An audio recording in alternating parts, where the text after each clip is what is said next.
Dernièrement, c'était hyper drôle parce que je sortais des cours et je prenais le bus. On passe par le bois de Vincennes. Je vois qu'il y a un père en vélo qui arrive vers un passage piéton. Et loin derrière lui, je vois un enfant. Je vois un enfant qui suit. Je pense que c'était son fils. Le père, il arrive vers le passage piéton et tout, qui tourne la tête comme ça, gauche-droite et tout, pour voir parce qu'il y a des gens qui veulent passer et tout. Bon, au final, il n'y avait vraiment personne. Il est passé. Et loin derrière, il y a son fils qui vient avec son gros vélo, son petit corps tout mignon.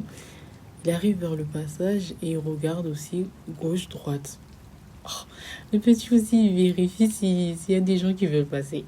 Et en fait, j'ai trouvé ça tellement mignon. Je me suis dit, mais non, je pense que ça doit être... C'est ça le thème. C'est ça que je veux aborder, en fait. Est-ce que Dieu, il attendrait pas ça de nous? Qu'est-ce qu'un vrai adorateur? Tout d'abord, moi, je parlerai de son identité. Un adorateur, avant de l'être, c'est d'abord un chrétien.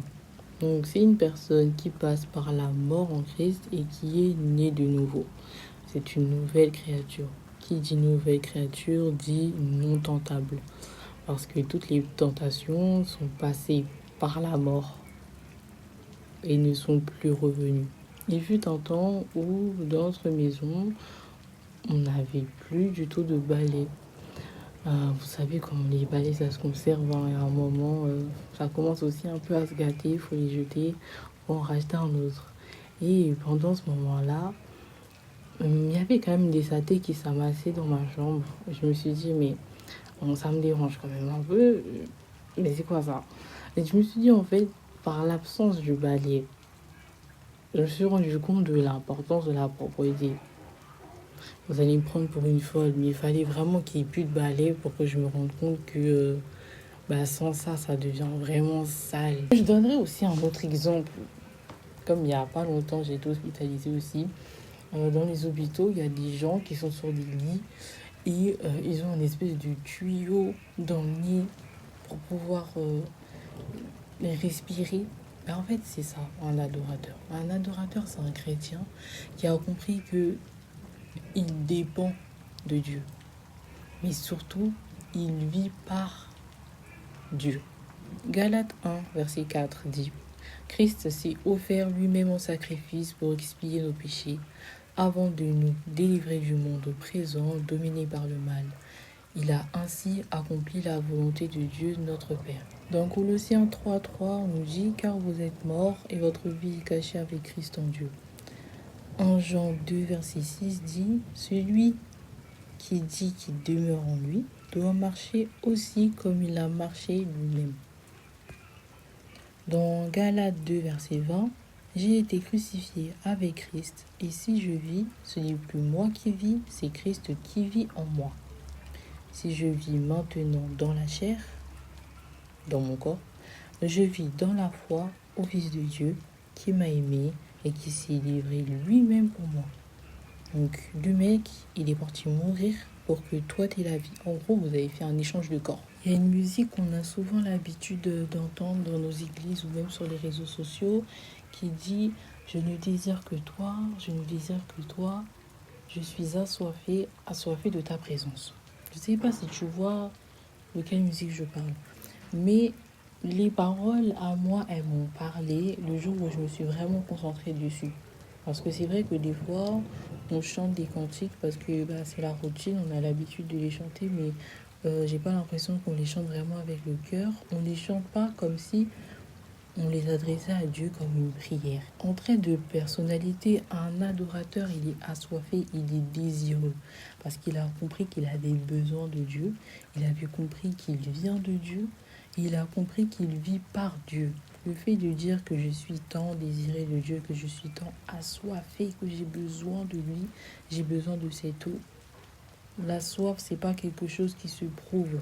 Quand tu poses une action, tu ne le fais pas pour prouver à Dieu, mais tu fais pour étancher ta soif. On dit que Dieu est l'alpha et l'oméga. Il est le commencement et la fin de toutes choses. C'est lui qui suscite en nous cette envie de soif. Donc si aujourd'hui, tu vois que tu n'as pas la soif de Dieu, demande-le lui. Être chrétien, c'est un peu une folie. Dieu préfère clairement qu'on lui demande quel cadeau il veut pour lui donner.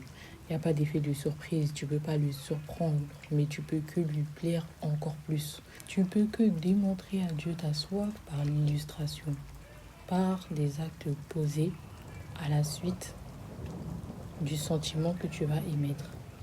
Nous allons parler du cœur et de l'esprit. D'abord, dans Matthieu 12, verset 34, Jésus dit « Car c'est de l'abondance du cœur que la bouche parle ». Autrement dit, le cœur de l'homme, lorsqu'il est prêt à déborder, il déborde en paroles par la bouche. Cela s'applique au baptême du Saint-Esprit. Quand le cœur d'une personne est plein du Saint-Esprit jusqu'à déborder, le débordement se transforme en mots par la bouche. Puisque l'effusion est surnaturelle, le débordement l'est également. La personne parle un langage qu'elle n'a jamais appris et qu'elle ne comprend pas et elle l'utilise pour glorifier Dieu. Là, on fait illusion au parler en langue. Le parler en langue est une sorte d'adoration, mais pas que. Là, c'est juste un exemple. Tout ça pour te dire que notre louange pour Dieu est née dans nos cœurs. Elle remplit nos pensées, elle s'exprime par notre bouche et notre corps. Moi, j'aime donner l'exemple de la radio et des fréquences, etc. C'est quand même dingue de sonder les fréquences. Et c'est exactement ce que Dieu y fait. Dans la parole, on nous dit qu'il sonde le cœur.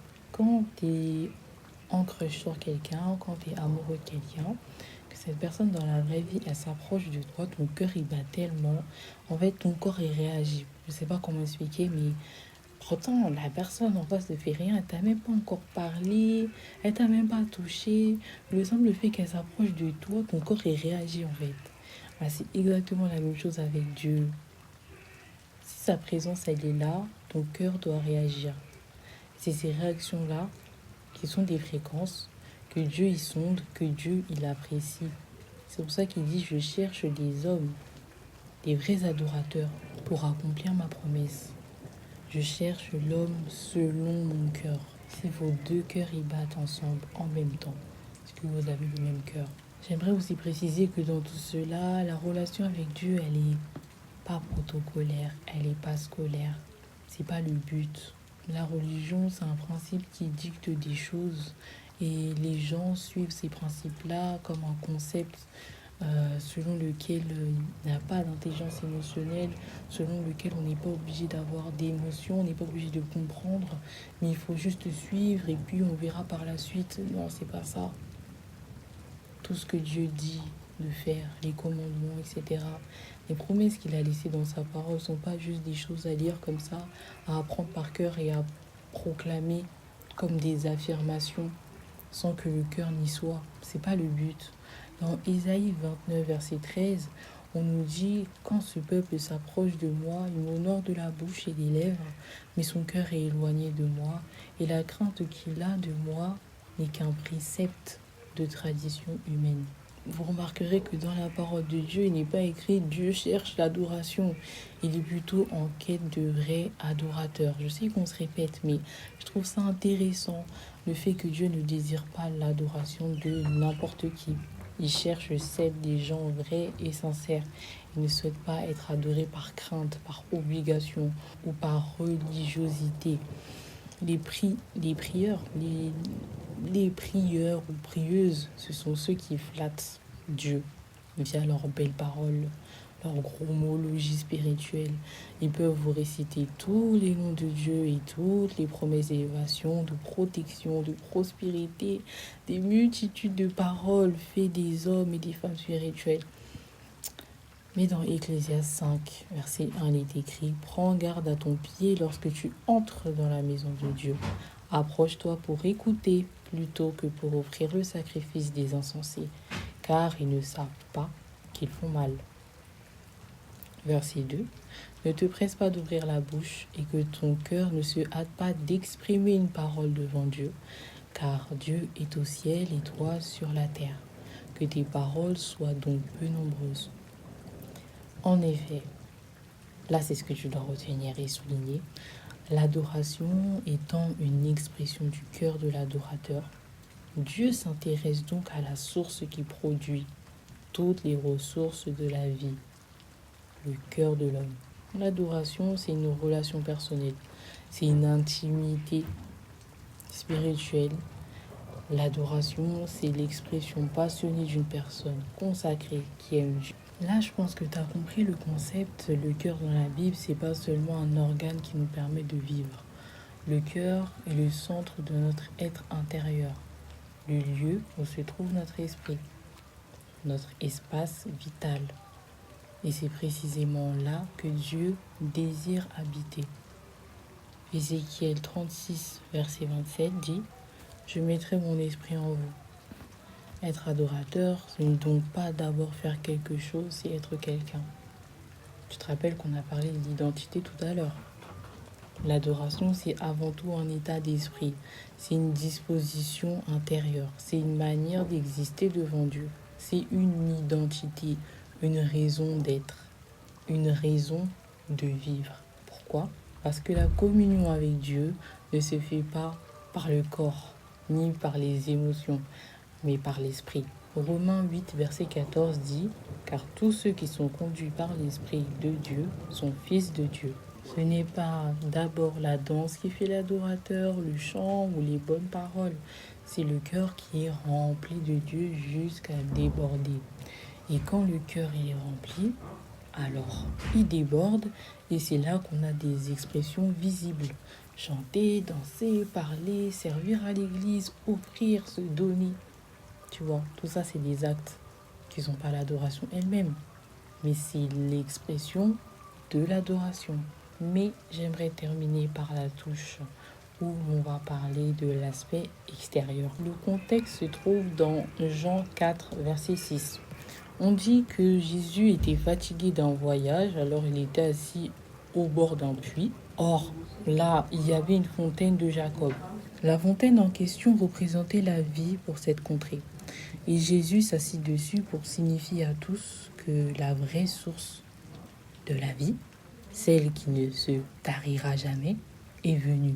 En voyant une femme samaritaine qui venait pour puiser de l'eau, il lui demanda « Donne-moi à boire ». La femme s'étonna de ce que Jésus, qu'elle reconnaissait pour un juif, lui demanda à boire.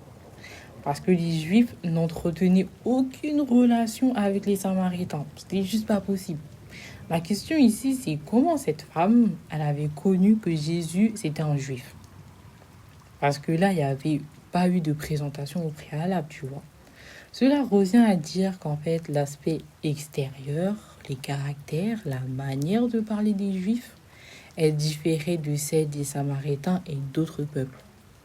Ce que je veux que tu retiennes, c'est qu'un vrai adorateur, c'est celui ou celle qui doit être différent. Un vrai adorateur ou une vraie adoratrice, c'est un produit remarquable de par son comportement, sa manière de parler, sa manière de vivre, sa manière de s'habiller, sa manière de penser.